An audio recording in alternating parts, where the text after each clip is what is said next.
Hello, everybody. Welcome back to Green Night. I bet you thought I wasn't coming back.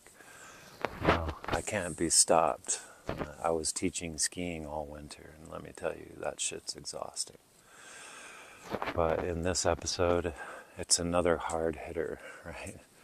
And I'm not fucking around, you guys. This is the shit. Right? I always say that, but and you always realize, right? You're getting deeper in the shit. So it's fast, and you have to kind of pay attention, right? So can you handle it? Right? In this one, I have a question for you. Can we fix it? Can we fix our system? I mean, you guys think that we can, right? If we do this, then this will happen. But every time we do something, there are only more holes that open up in the boat. Insanity is doing the same thing over and over and expecting different results. We are all doing this as a collective. But this is how the game was designed to work. Stay with me. It's the Wreck-It Ralph metaphor. You know, the movie Wreck-It Ralph, one of the last quality offerings from Disney. Spoiler-free, this movie is a personification of video game characters. Wreck-It Ralph illuminates a feature of our culture that we seem to have overlooked. The story takes place in an old-school video game arcade. The main characters of the film are from a game called Fix-It Felix Jr. In the game, Felix has to fix all the things that Wreck-It Ralph has broken. And in the movie, Ralph is dissatisfied with this arrangement. He doesn't like being the villain and leaves the game.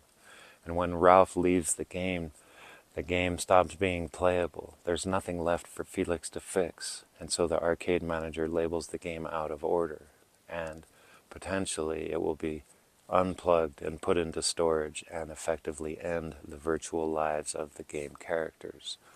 So Felix sets out to find Ralph and convince him to return and make the game playable again. Right? This is the very clear message right in the beginning of the movie. Right? I recommend it. It's good. Right? But the message is clear. Bad guys are needed to ensure that the good guys have a job to do. Our civilization operates on the same principle. We remain under the impression that our system can be fixed and that our jobs are to fix it. But our system is not designed to be fixed. It's designed to be played. So the answer is no. Right? It can't be fixed, but stay with me here. Our civilization runs on the interplay between mutually exclusive groups. The mechanism of our civilization operates on the action and reaction response of oppositional positions, right? It presents as the oppositional dynamic of a dichotomy, right? Contradictory viewpoints in opposition to each other, right? In society, everyone at least partially identifies themselves by opposing what they perceive as a threat. But consider this. What if the threats we perceive were all part of a story that was designed to keep us in the game, to keep us in the program? And as long as we operate within the parameters of that narrative, there will always be another problem to fix, always another bad guy to defeat. We are taught that this is unavoidable, that this is just how it is, that there is no other option. But what if there was an alternative? What if the narrative we are playing out is not the real story? What if the program we are running, the game we are playing, was installed on top of the real game? What if it was meta, right? What if it was a game within the game? What if this meta narrative has hijacked our original purpose, right? What if the real threat we face is keeping it going? What if the actual mortal hazard was continuing to participate in this game within the game, this meta game? This pattern of dichotomic interchange. That is to say that operational reciprocation between adversaries is easily identifiable when we look at history.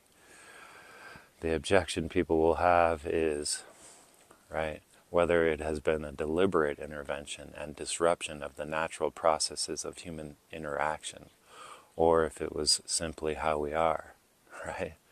Obviously, the latter explanation is the dominant view on this because no one else is suggesting otherwise. Literally no one except for me is offering an interpretation concerning the pattern of human behavior that indicates we are running a program of conditioned response instead of an organic interchange. The only thing resembling this, right, that people are talking about, and it's fucking bullshit, right, is the matrix argument that we live in a program, that we live in an artificial space, right, that this is all artificial. But that's not what's artificial. It's not the same as what I'm saying, right, which is that the program is installed in our minds. However, it becomes obvious that this is the case, right, if you stay with me, right, if you can hear this, with witness to the repeated pattern of history, right? The cyclic pattern that human beings keep repeating over and over, right?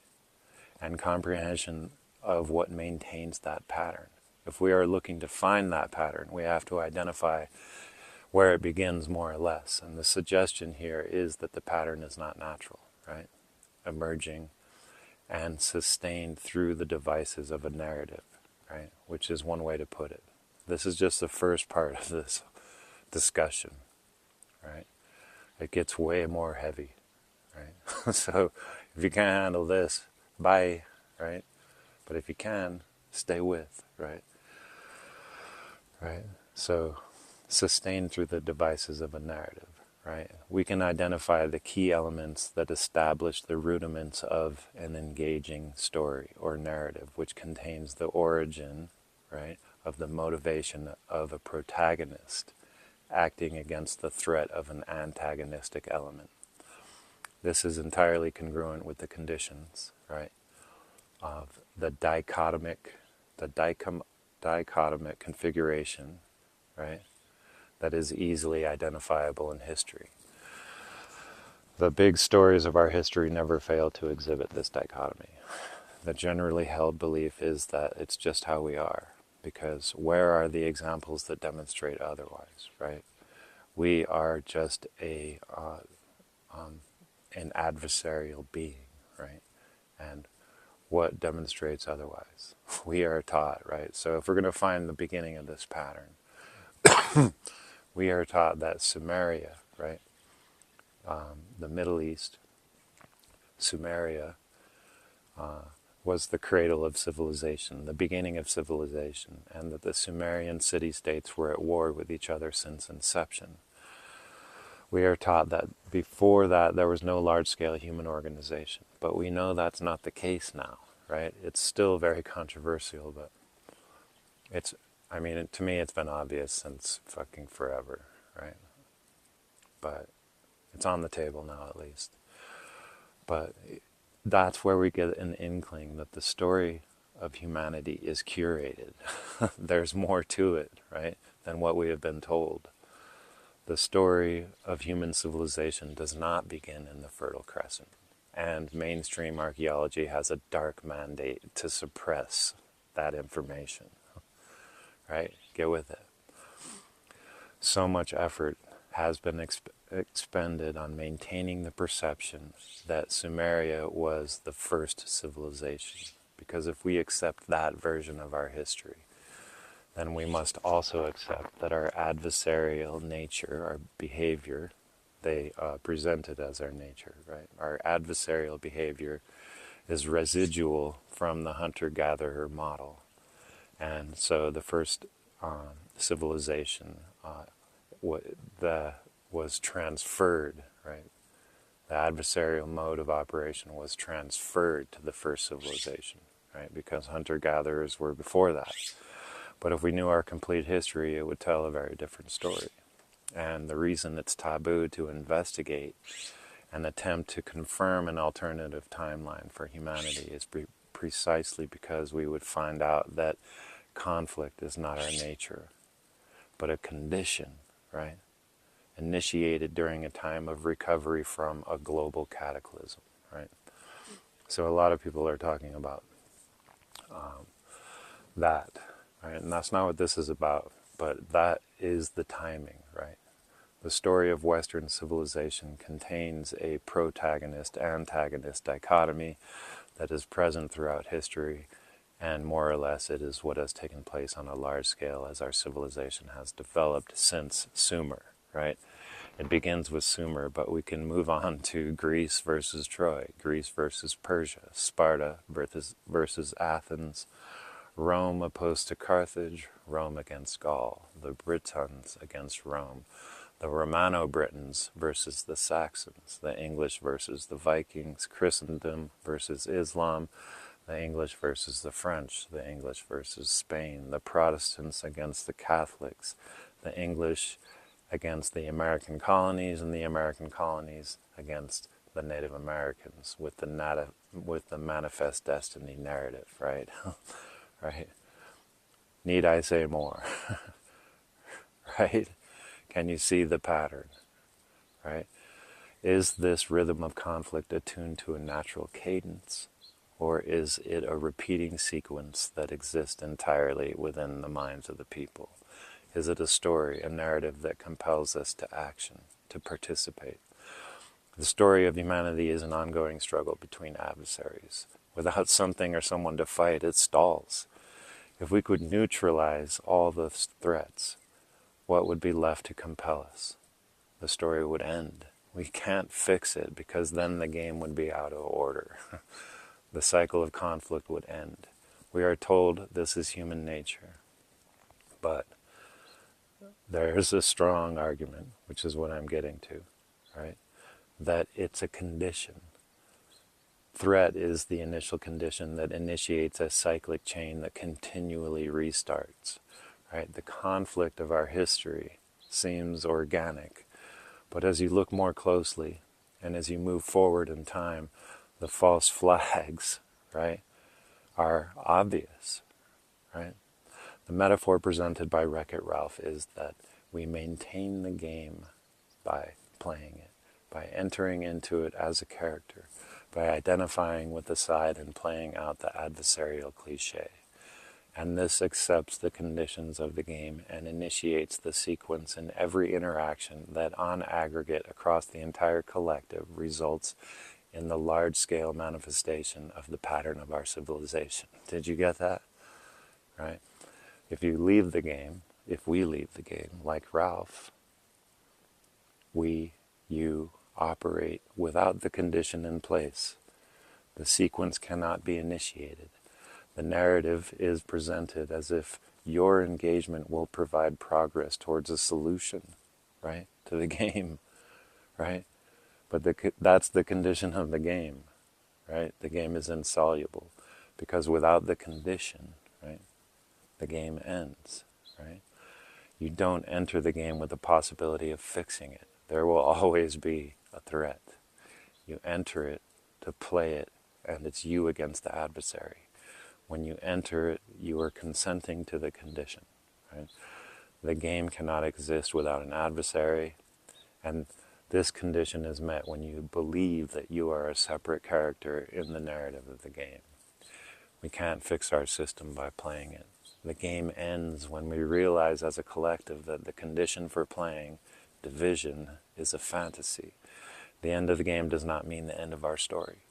It only marks the ending of the game within the game, the metagame, the end of the narrative that we are being fed. The actual story of humanity is more interesting, right, than these recycled storylines. Humanity as a whole is the protagonist. The collective is the main character, and the peril we face is not each other.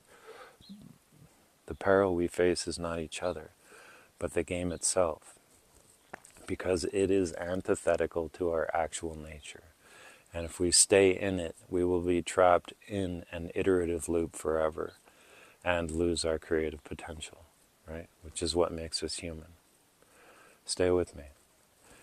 Can we leave the game? That seems to be the more interesting plot twist. Because when we do, the adventure begins, right? Right? Every story must have an ending, and every game must be beatable, or it becomes uninteresting. We have played out the same storyline thousands of times in history, and yet somehow we keep playing. Are we supposed to be playing it? No. It's not our purpose, right? To be running this hamster wheel in perpetuity. The narrative is tired. What new adversary will there be? Well, in this game, you are what you oppose. Fix-It Felix is nothing without Ralph, nothing without something to fix. We have an opportunity, right now, to rewrite the narrative and wake up from this endless Groundhog Day.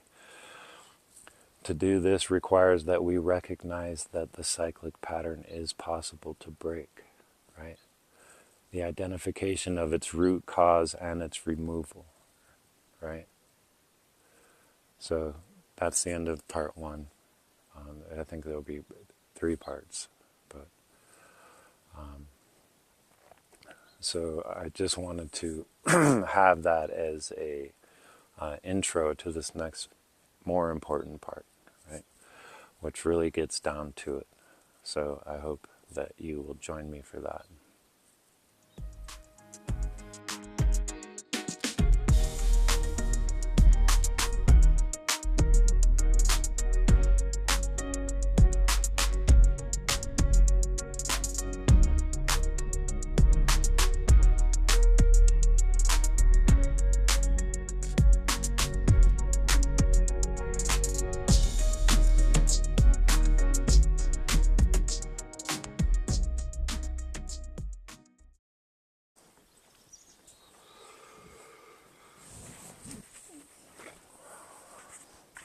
So this is part 2, and welcome back.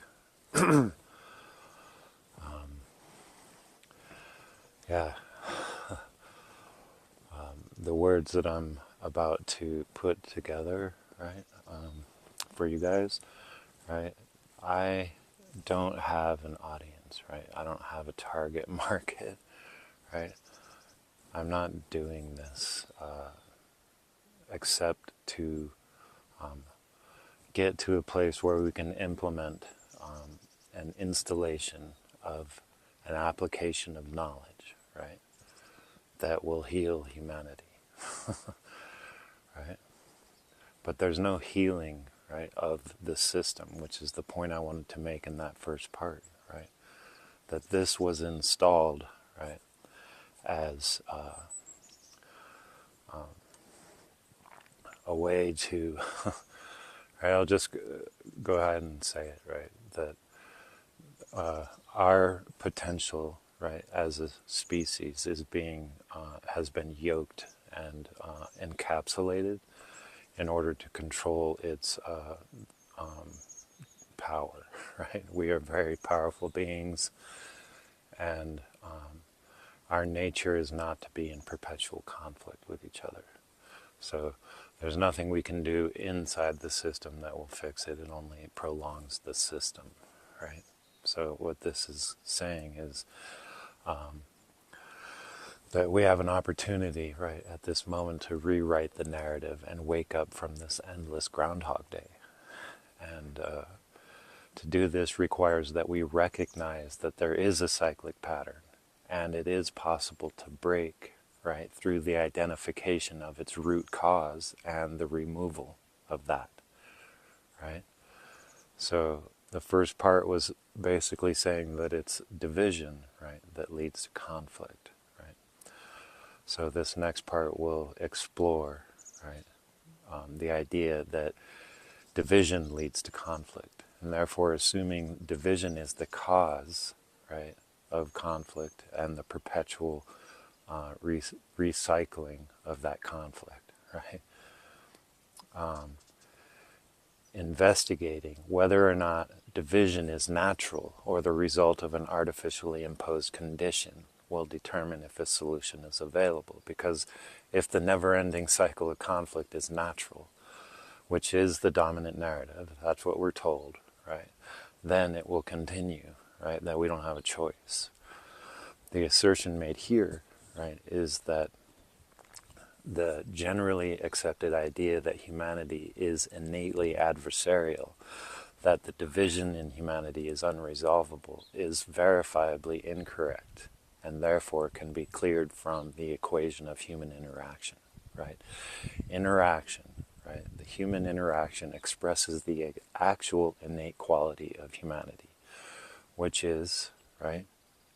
Wait for it, right? Right? To gather information and learn, right?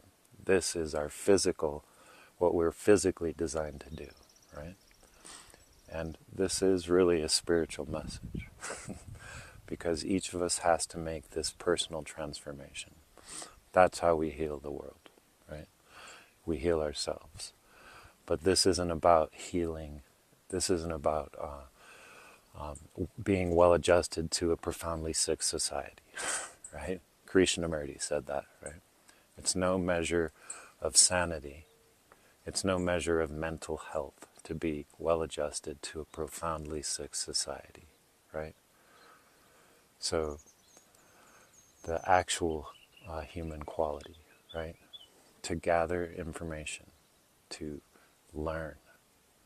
The following will demonstrate that the cause of division is the condition imposed for the determination of objective truth, and that this condition, instead of accentuating our nature, the ability to gather knowledge, it slows, reduces, and does damage to that human faculty for learning, right?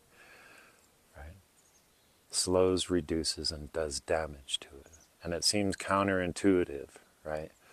That the condition for the determination of objective truth would hurt our ability to learn.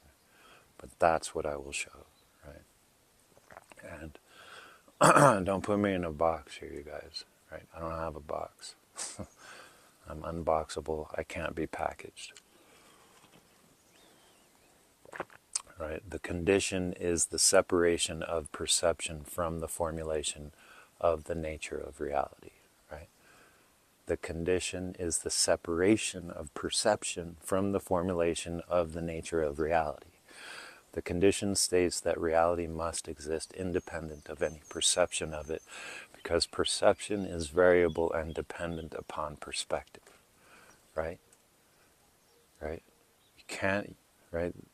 The condition says you can't use perception to determine the nature of reality because perception is unreliable, right? To remove the variability of perception or perspective, the process of reproducibility was created, or, right, the process of the reproducibility of observation from all perspectives, otherwise known as empiricism, right? This is a scientific method. Come on, you guys, come on. The success of this method of investigation seems to offer a convincing argument that does define the truth, but knowing cannot take place without perception.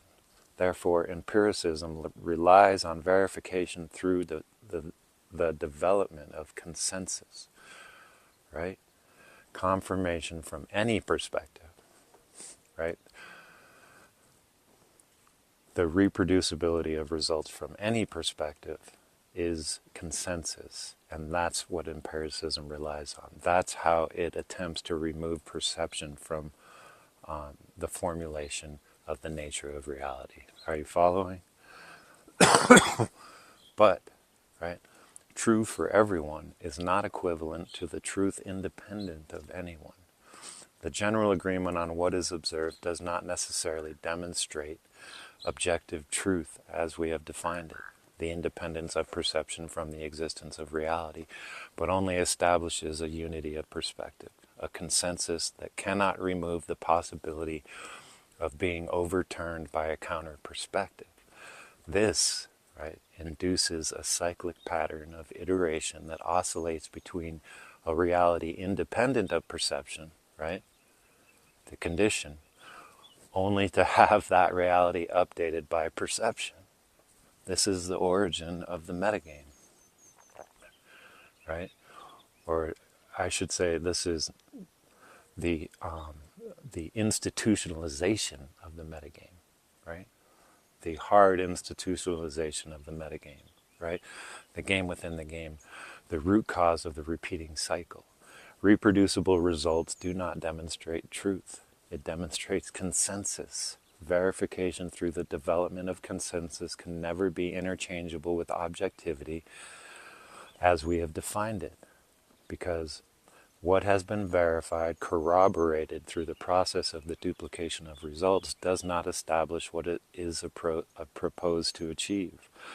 A reality that is independent of perception, independent of conscious awareness of it. Because information is fluid, right? Stay with me.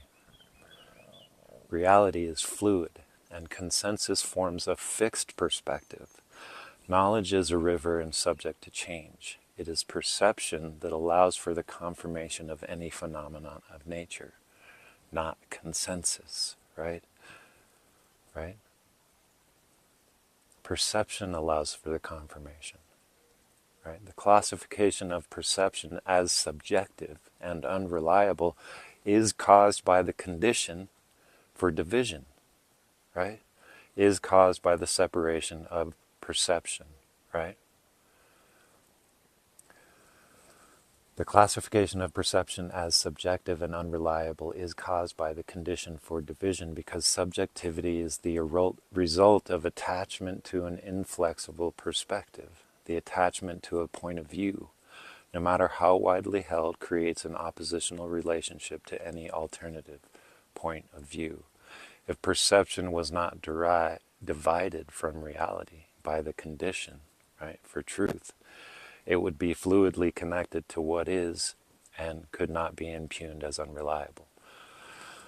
The quest for knowledge comes from the perception of value. Value is born of the necessities required for living. Value is an attractor drawing in others that recognize knowledge in its applications as a clear source of value, right? That aids in the process of living. Perception of value is human nature. The discovery of value, and by extension, knowledge, right, comes by the perception of the contrast between the effectiveness of what is known and what is new, right? Having successfully applied knowledge demonstrates the possibility that it can be done again, and that new knowledge can be accessed unendingly. Social organization forms around sources of knowledge to preserve its application as a source of value and permit the discovery of new information, right? To add new value, right? Social organization forms around knowledge, right? Preservation of knowledge is a collective activity and is beneficial to the participants, right? Individual activity within the organization, individual activity, right?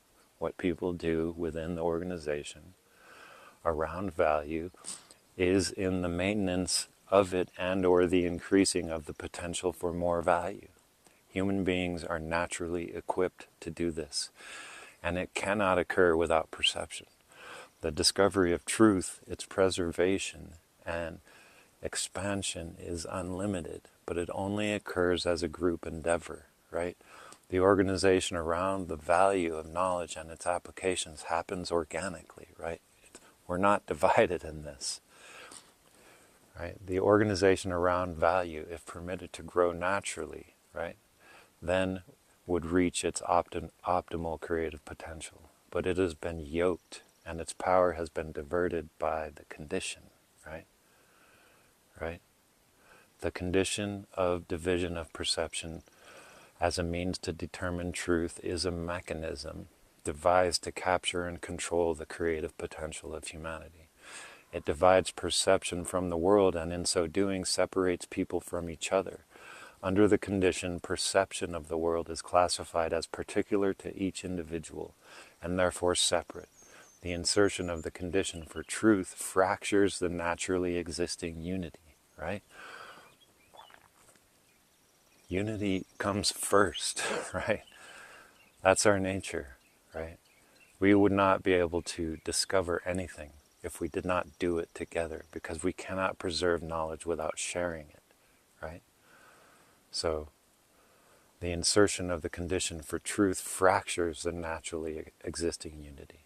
First, by establishing subjectivity as inclined towards a biased perspective that is interested in self-protection, it renders all interactions as dichotomous and adversarial. Perspective under the condition is bifurcated into a dual configuration, the position of self versus the counter position of other, with each being mutually exclusive and fixed in their self-interest with no resolution available except by conflict. Second, right, the second way the condition is a control mechanism, establishes it, right? Second, the condition for truth claims to resolve the duality of perspective by defining reality as verifiable by consensus, right? By creating a unity of perspective, right? Defining reality as verifiable by consensus. Unfortunately, what has been verified takes place with perception and does not resolve the conflict resulting from the dichotomy of perspective forced by the condition. Right? The dichotomy of perspective is born of adopting a point of view as an identity, an idea of self, a manner of thinking that constitutes an ideology that if not preserved and defended, it will perish. The condition does not unify perspective through consensus. It creates sides to which people choose one or the other to identify with. This is the never-ending game within the game, the metagame.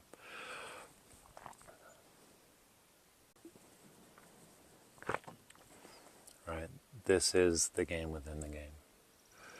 Right? I hope you will go back and listen to that again. Right? But I'm going to hit it more. It makes more sense, hopefully, if you can hear this. The condition creates an environment in which it is generally accepted as true that perception is independent from reality. This forces the division of the mind, the seat of perception, and the self from the world. The separation of the mind from the whole leaves only one world for people to inhabit, the imaginary world, right? When you divide perception from the world, you create two worlds, right? One of the mind and the one of everything else, right? Inside a geography made up of the mind, what everyone believes to be true is broadcast by the combined conduction of their interactions, and so is confirmed within the boundaries of the collective mind, right? In society, what the majority believes to be true becomes operationally true inside society, right? In a closed system such as this, consensus can be substituted for the truth. The consensus that perception is self-serving is sustained by the expression of that belief in the general pattern of behavior, which is adversarial. A society that depends on unity for its livelihood, right? We depend on being together in order to nurture knowledge, right? A society that depends on unity for its livelihood but is fractured by the belief that the conflict between self and other is innate, lives in fear, and will consent to the institution of authority to maintain order. Right? The condition creates the requisite for the establishment of authority, fear. Once in place, the authority manages consensus and the potential of a threat to uphold its position. Under the condition, there is a general mistrust of perception, so the majority will therefore defer their perception to the identification of consensus, right? So instead of perceiving, people look for consensus, right? In other words, the members of society will go along to get along and identify with an established worldview to which there is always an opposing belief system, right? One side or the other. But information flows like a river. right? And because of this, the authority is at constant risk of being undermined by the revelatory aspect of new knowledge and new applications, new sources of value, right? Right? Information flows like a river, right? Our natural ability is still operating, but it is being controlled, right? And encapsulated, right? But it's still there, right? We're still finding new sources of value, right? New sources of value naturally shift the attention of the collective and threatens destabilization of the power structure. The establishment manages the appearance of innovation, right? Of new information coming on the scene. The establishment manages the appearance of new information, new sources of value, by mitigating its unraveling effects, by managing consensus, right? With the condition firmly in place in the mind of the people, new information is regarded as subjective, not backed by consensus and so unverified. The condition ingrains the idea that information can only be trusted if coming from a credible source, a source that has been granted a platform by completing a repeatable process of certification from an institution credited by the establishment. A credible source has undergone the fulfillment of a repeatable process and has been verified through the requirements of consensus. Application of the condition for truth on a source through the achievement of the requisites of consensus validates that source and frees it from classification as subjective, making the source unimpeachable, right? But no source is unimpeachable, right? That's the contradiction here, right? If the veracity of information is independent of source, right, then you cannot use the condition to make make it dependent on source, right? You cannot use consensus to make the information coming, the veracity of information dependent on source, right? It's a contradiction. But in this way, right, by doing this, right, the authority uses consensus, right? It demonstrates authority, right? Like, are you an authority on that subject, right? Do you see how this is working? In this way, consensus demonstrates authority and stability is preserved by channeling new information through proper channels, right? Consensus, so anything new coming on the scene comes through the establishment, right? And so can be controlled, right? Right? It won't shift the control of the source of value. It won't create new sources of value outside the established control structure. Consensus establishes authority, and authority defines credibility. A credible source represents authority, and authority builds consensus, right? However, consensus defines a perspective, a point of view shared in the mind of a collective, and that perspective cannot avoid the elicitation of a counter viewpoint. The condition of division allows for the institution of an authority on truth, but the division of perception as a prerequisite for what is true establishes a conditional bias for viewing the world, right? This is where we get a little deeper, okay? Are you guys following so far? Right? The division of perception as a prerequisite for what is true establishes a conditional bias for viewing the world, a perspective that is itself what it is intended to prevent, a perception, creating a system of human interaction that can only take place in the collective imagination. In this mental world, human society, right, the principal basis of its operation is the condition, and it relies on consensus for the maintenance of its stability and replaces perception with identification of popular belief, right? We're all looking for if it's already popular, right? We're looking for consensus. We're not perceiving. We're only looking for if it has a backing, right? The condition creates a scenario in which the people consent to an authority to maintain stability around the sources of value, which is knowledge.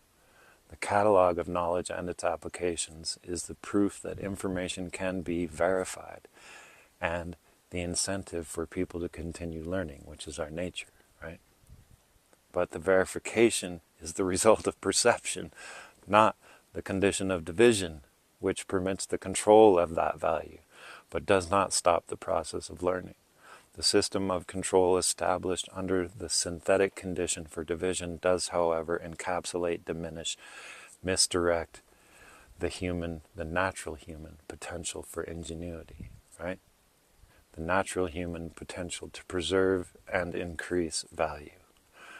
The control system, having established the instability of division, uses consensus to solidify it, but consensus by definition is an established position, a fixed perspective, which no matter how widely held carries a counter perspective with it. With the condition, right? While the condition functions to promote consensus, it can only ever reduce it down to a dual configuration.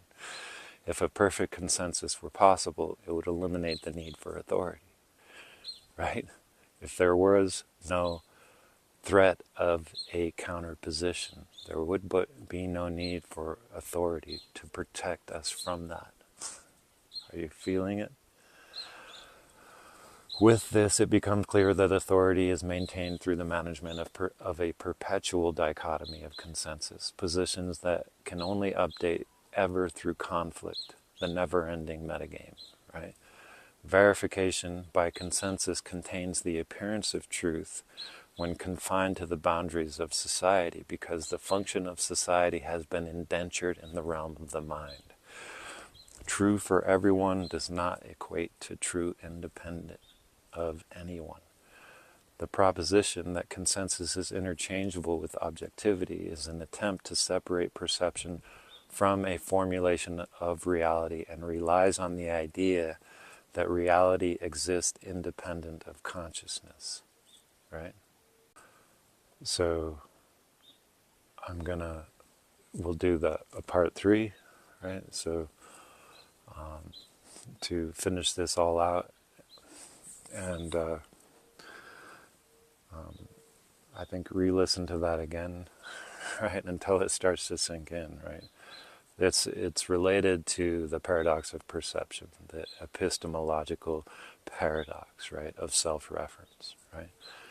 But you can see that it creates a loop, an infinite loop. It's like a hung computer, right? Right? When a computer iterates infinitely the same thing, right? An if-then statement that can't be resolved. So come back for the next part, okay?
Human nature, right? It's not about perpetual conflict. It's not about an adversarial perspective, position, right? An adversarial behavior, an adversarial mode of operation, right? Right? It's not a dichotomy. So I don't know if you guys have heard of that, like, oh, that's a false dichotomy, right? Where they set up two sides of something, such as like political parties, right? And they have them acting like they're on separate sides, right? But they're really, right, two wings on the same bird, right?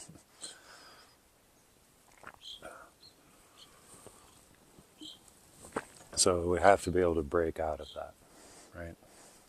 To make this personal transformation. We have to be able to break out of an identity that is in opposition to the other side, right? Right?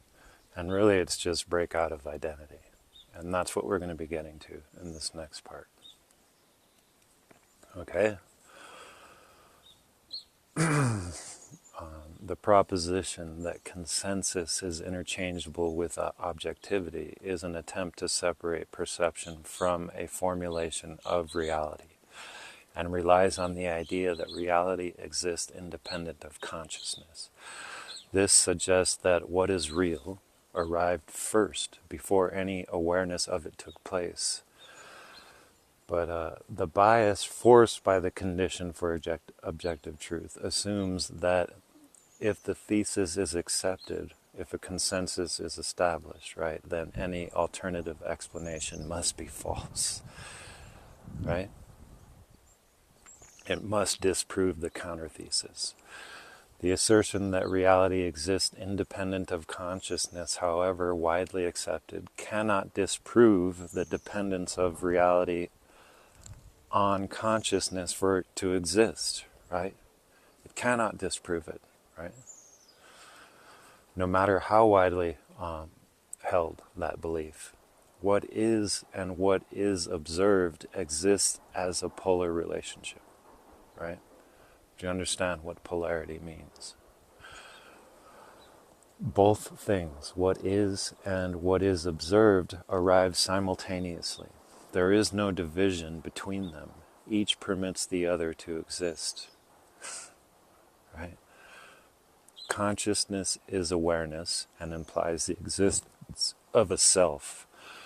What is cannot be said to exist without an awareness of it, and awareness requires something to be aware of, right? Self cannot be defined without other. The world cannot be confirmed to be independent of the mind, and the mind cannot be without a relationship to the world, right? Let me say that again, right? The world cannot be confirmed to be independent of the mind, and the mind cannot be without a relationship to the world. They are an interdependent polarity, not a dichotomy, right? Not in opposition to each other. Similarly, right? So everything is fucking connected, right? There's no division, right? You can't say that we are divided. And to enforce the condition, right, on the division of perception for the collection of a set of information that defines reality creates a infinite loop, right? That's what we're getting at, right? And so in humanity, right, humanity is one thing, right? So that's the principle of correspondence, right? Is that just like in a fractal in the universe, right? Patterns are repeated at scale, right? Large scale to small scale, the same pattern is repeated, right?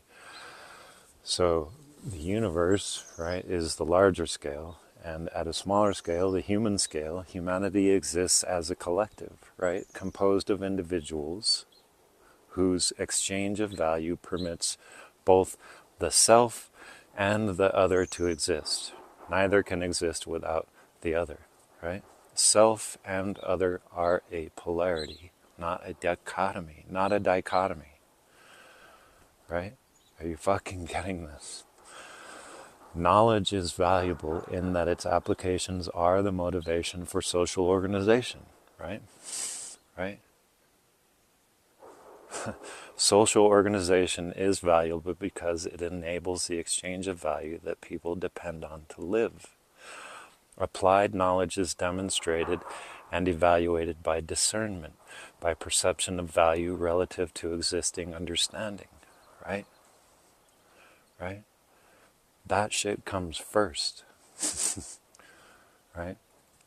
Division is an artificial implementation, right? We were discerning value since day one, right? And that identification of value brings us together because we want to preserve that, right? So consensus is the result of perception, not the removal of it, right?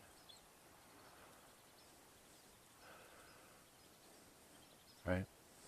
Applied knowledge is demonstrated and evaluated by discernment, by perception of value relative to existing understanding. Consensus is the result of perception, not the removal of it. The condition creates an artificial dichotomous mechanism with division of perception as its starting point and consensus of perception as its objective, thus forcing a perpetual oscillation between those two states, right? It can never be resolved. Every time you resolve one, the other comes to, it comes around. It's a paradox, right? So, but to resolve the paradox, you just allow it to be, right? So, this perpetual oscillation, right, that humanity is doing, this nonstop pattern of conflict, right, should make clear the insanity of the game within the game, right, of the condition of division, right. The insanity of it is that it never ends. It creates a infinite loop, right? It perpetuates an iterative cycle of the unresolvable, putting the operation of humanity in an infinite loop and permitting the diminishment and delay of the accumulation of knowledge while including an ever-increasing death toll, right? That's the consequence, right? It's a game with real death as its consequence, to restore the full capability of humanity's purpose, right? That's what this is about. To restore the full capability of humanity's purpose, which is to learn and apply that learning, right? Application, applied knowledge, right? Technology, right? That's what we're getting to. Each of us will have to restore our own full capacity, which is limited by the condition of division. Operating at one's full capacity requires the following: recognition that the condition for division started the game within the game, right? It started the unresolvable loop, right? The metagame, and is the root cause of all the problems humanity faces, right? So realizing that if we try to fix these problems, right, it is entering the game, right? And it only prolongs the game. Treating the symptoms instead of the root cause, right? So operating at one's own full capacity requires the following: recognition that the condition for division started the metagame and is the root cause of all the problems. To cure humanity of the condition, each of us must purge it from our operation as we go about our business inside society. To do this, we realize, right, that what we think of ourselves is not divisible from the surroundings, right? It cannot be divided from the surroundings. We comprehend the actual meaning of polarity, which is part and whole. There is no part if not a component of the whole, and there is no whole if part of it is missing. When we take a position, when we choose a side, when we adopt a fixed identity, we depart from the whole, right? Right? We divide ourselves out when we fix our identity, right? Instead, when we observe, we do so not from a position, but a superposition, both as an individual part and the complete assembly of individual parts, in full awareness that one's unique perspective, that your unique perspective, offers a portion of the full complement of perspectives and increasing the total resolution of the human information gathering array, right? That your perspective just increases the resolution of the total of perspectives, right? That's what we do. We do it as a unit, right? And without an individual perspective, nothing new would be able to come in because it would just be one mind, right? Comprehension that individual awareness is necessary to build a complete picture by imparting it to others and is not a position to defend it against others. It is awareness that whole perception is only available from a fluid position, visible only when your vantage is unmoored and in the flow. And an individual with clear perception without a fixed position has full and total cognizance of the whole of humanity being a network of individuals connected by lines of communication. The information traversing those lines is in a constant state of flux as it flows across the network of minds, right?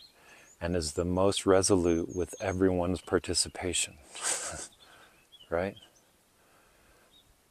There is no whole without all of the parts, right? Everyone is infinitely valuable in this, right? Any exclusion, any dividing out, right?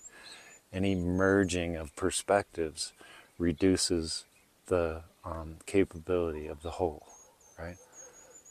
Right?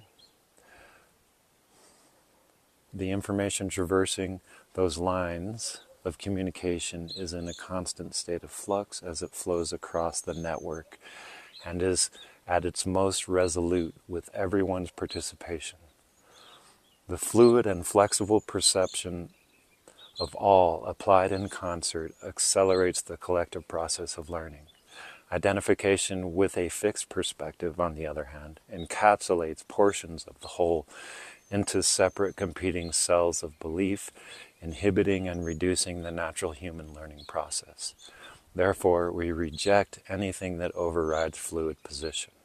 The veracity of information is independent of source, so we gather information without the preconceptions of a position and impart that information to others without the expectations projected from a particular position. Right? Decoding information accurately is a valuable skill to have as we purge the condition from our interactions. It requires trust in one's ability for discernment without judgment. Increasing one's knowledge in any area without the preconception of a fixed position removes the lenses of identity and maximizes cognition and transmission. The reception of information is commonly done from the position of a conditioned identity, right? But with the removal of personal conditioning and attachment to any position, removes the blinders of belief and bias and permits the whole perception of information without judgment and avoiding the adoption of generalized immutable belief.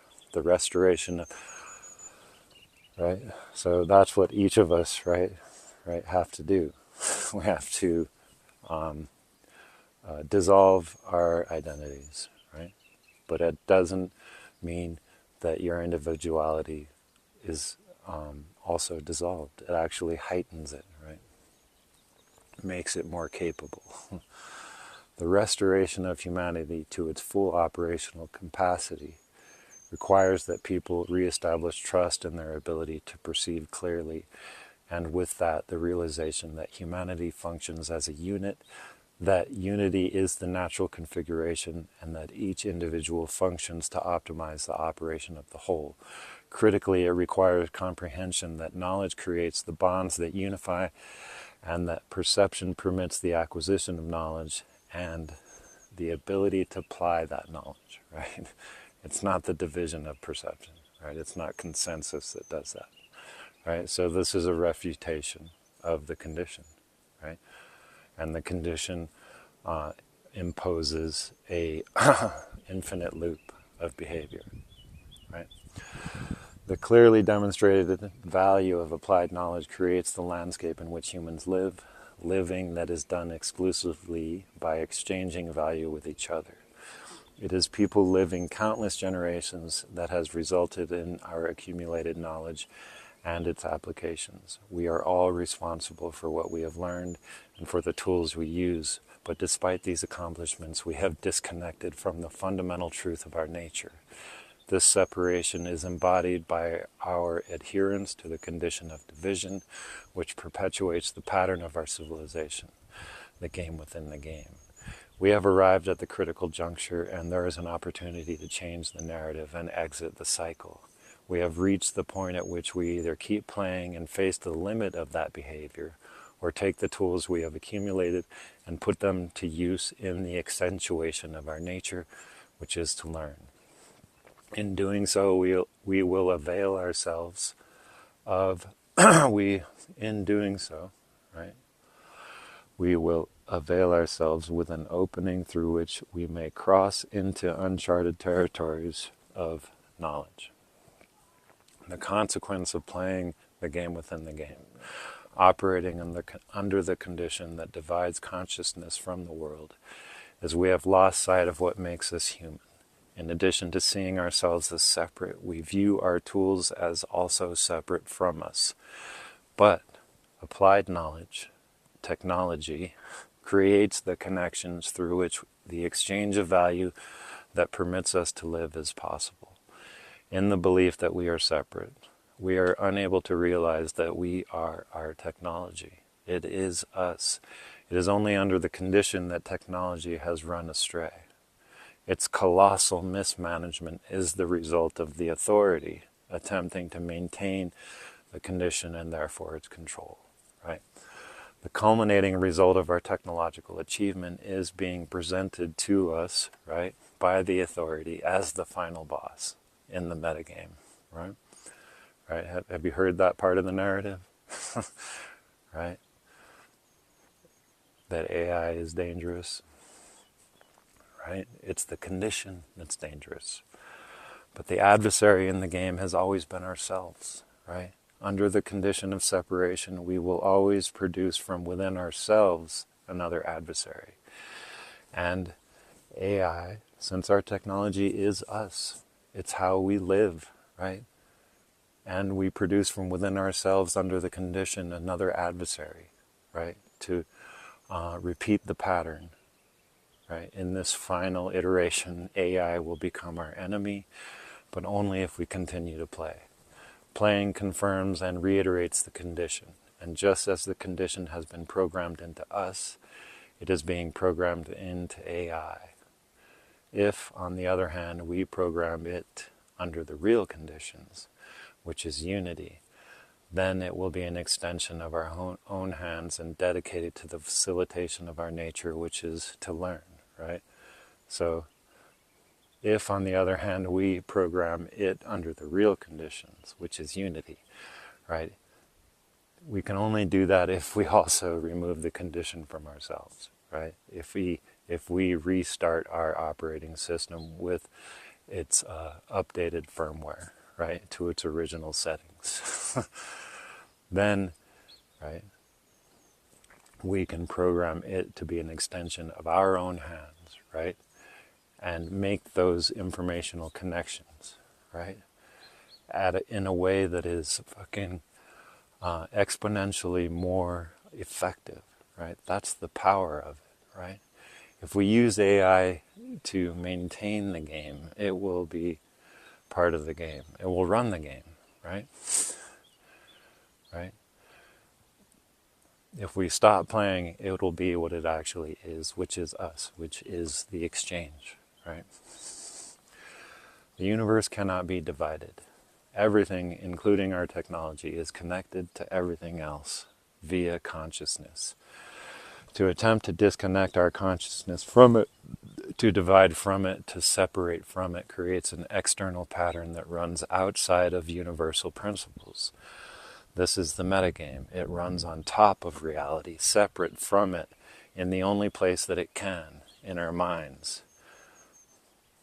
The dangers that the developers of AI are ironically warning us about is not AI, right? It is the condition of the metagame, right? But they have no idea, right? No one can see, no matter how smart they are, right? The developers are playing the game and therefore programming AI to also play the game. The choices we have made living under the condition have led to a global crisis, setting the stage for the final level of the game. The only adversary left, just as previously, is us. The condition for playing could only lead to this juncture. I didn't get to play, right? I wasn't included for some reason. It must be because of this, right? Because then I wouldn't have been able to point out that we are not the problem, right? The danger is arriving at the limit of our prolonged commitment to the condition, trying to continually solve the insoluble problem.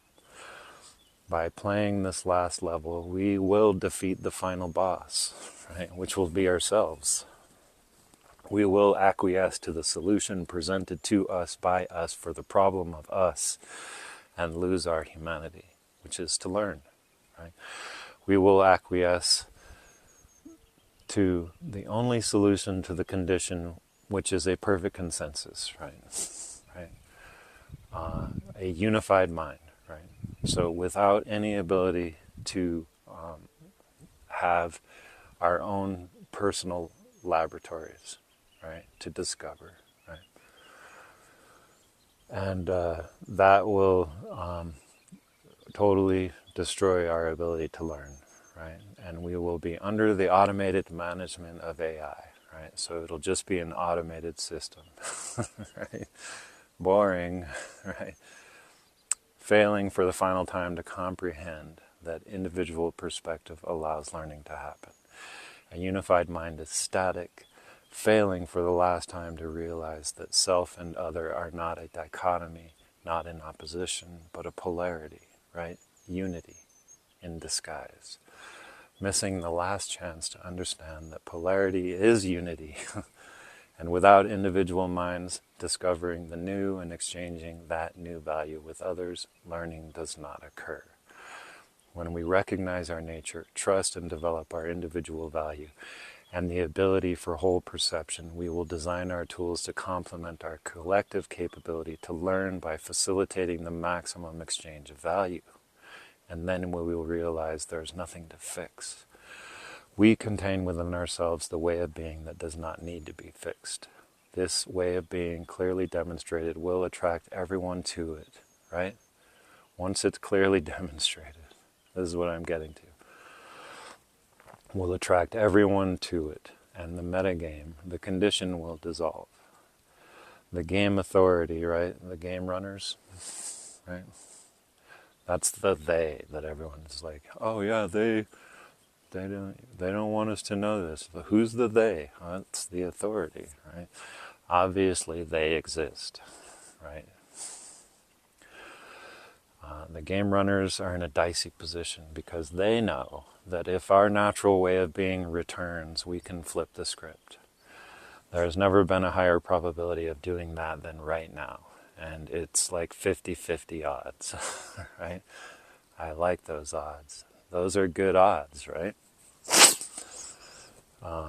They want us to think it's no chance, no fucking chance. We got this, man. This message comes from a superposition. It is intended for everyone, but I realize most people will not be able to receive it. They are looking for followers, right? Degrees, indications of credibility, indications of authority, right? A credible source would never impart a message like this. That would be biting the hand that feeds it. If you are listening to this and can also hear it, right? If you can actually hear what I'm saying, then congratulations. You are perceiving optimally and can occupy a superposition. If you can hear this and you want to help rebuild the natural human exchange with me, then by all means do so. I can't do this alone, right? We do this together. Despite most people not being capable of hearing this message, the restoration of the natural state of the human exchange network, right, by implementation of what I'm about to describe, will be so valuable relative to the current configuration that it will attract everyone, because people become what they behold. And by interacting with this application, right, of knowledge that I want to implement, their operating systems would restart at full optimized capacity, and civilization would transform into its optimal state at an exponential rate, right? So people can't hear it, but if we show them it, then they will become this, right? What this implementation would entail, right? So I'm giving you a basic overview of what I want to implement, right? A universally accessible network that offers initially the 7 categories of products that people require to live, right? Which are nutrition, hydration, clothing, shelter, communication, energy, and transportation, right? Art is in there too under communication. Users would subscribe to have access to products at cost plus, right? Who knows? It would be buying power, right? Group buying power, right? So it's not fucking retail, but it's not fucking wholesale either, right? There's still economic principles at play, right? Which is that it takes effort, right? It takes energy to create stuff, right? And also contribute to product development. So people would subscribe. It's subscription to hardware, basically, right? And they would have access to products that they need to survive, right, at cost plus, and also be able to contribute to product development, right? So this is what people do. All products would be designed for maximum product lifetime and for maximum reclamation of their materials at the end of their lifetime, right? So products would be built to last, right? Right? None of this fucking planned obsolescence, right? And they would be built, manufactured to be reclaimable, right? So minimize waste. Users choosing to contribute to development would be compensated for the level at which they contribute, of which there would be many levels of contribution, starting from simple feedback to verify prototypes for one, all the way up to the inventor level and everything in between. So some intermediate levels would include, for example, design, right? Industrial design, engineering, and all the various ways of communicating a product to others, right? So this network, right, it facilitates our natural ability, right? What we are built to do, right? Which is to create new knowledge to exchange with each other, right? New value to exchange with each other. So it's training is important, right? Becoming an authority as we have defined it is important, but not like that, right? Because no one's an authority. Everyone together, right? Everyone is infinitely valuable in order to maximize our total potential, right? As a collective, right?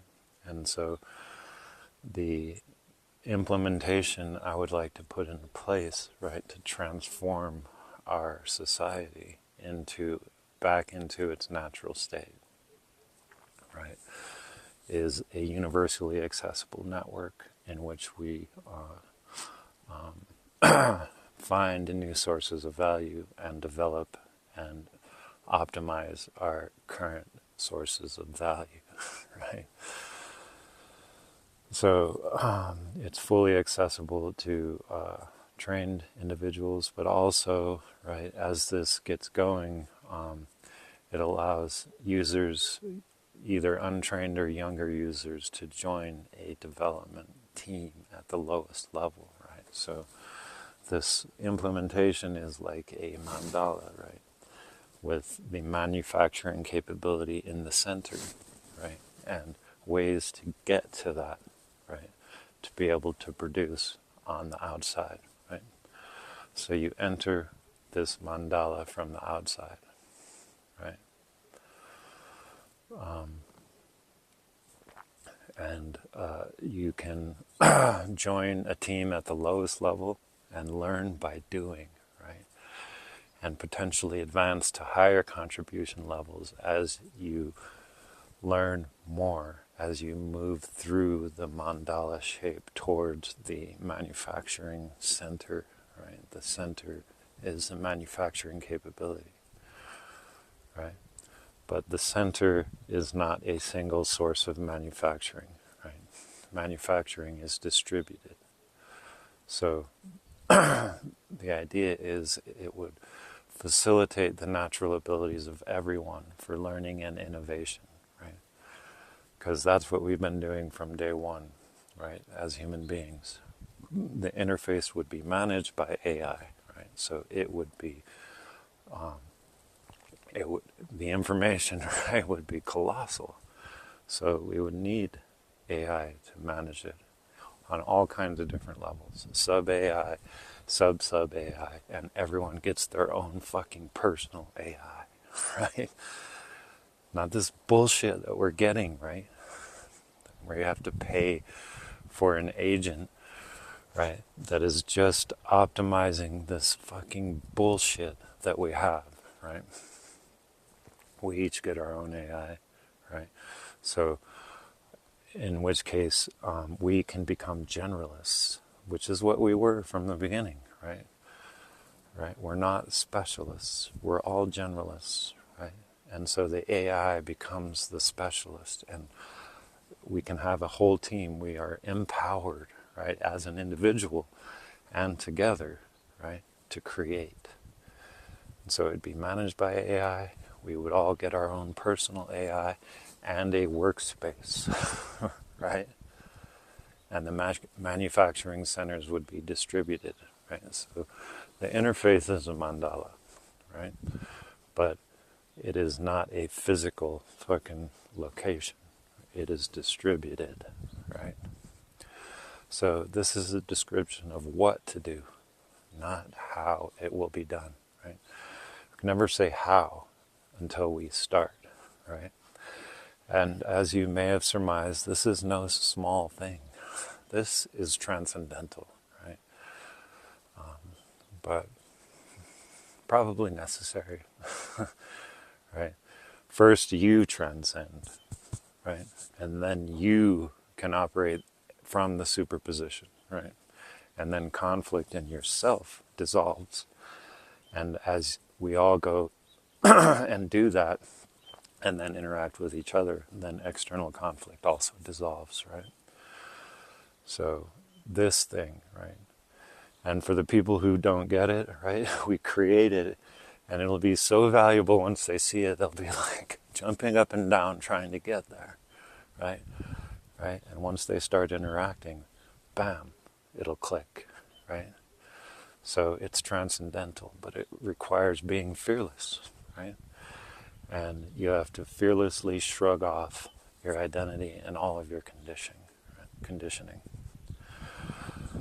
But this thing is fucking huge. So in order to get it off the ground, this effort needs some heavy hitters to come to bat, right? So if you are one of those, right, you know what I mean by heavy hitter. We got to have some of you realize, instead of continuing to perpetuate the bullshit, right? Some of you have to realize. And so if you are one of those heavy hitters, and you know what I mean, like a billionaire or some an admin for a large-scale language model, right? And you're hearing this, I mean really hearing this, then you may be able to occupy the superposition, right? You have made that personal transformation, right? So I'm asking you, right, to activate the divine creator inside you, right? And if you do that, I mean, it's not a if-then. It's more like that, then, this, if, right? Because it all happens instantaneously, right? But once you can occupy the superposition, that's that, right? And you will be called, right? I won't call you. You will be called, right, to collaborate and with me, right? This is what I want to do, right? No one else is fucking talking about it. So everyone, let's work together, right? Activate yourselves as a divine creator by inhabiting the superposition, right? Shedding your conditioning and keeping your heart open, right? We can do this. It's coming. I love you.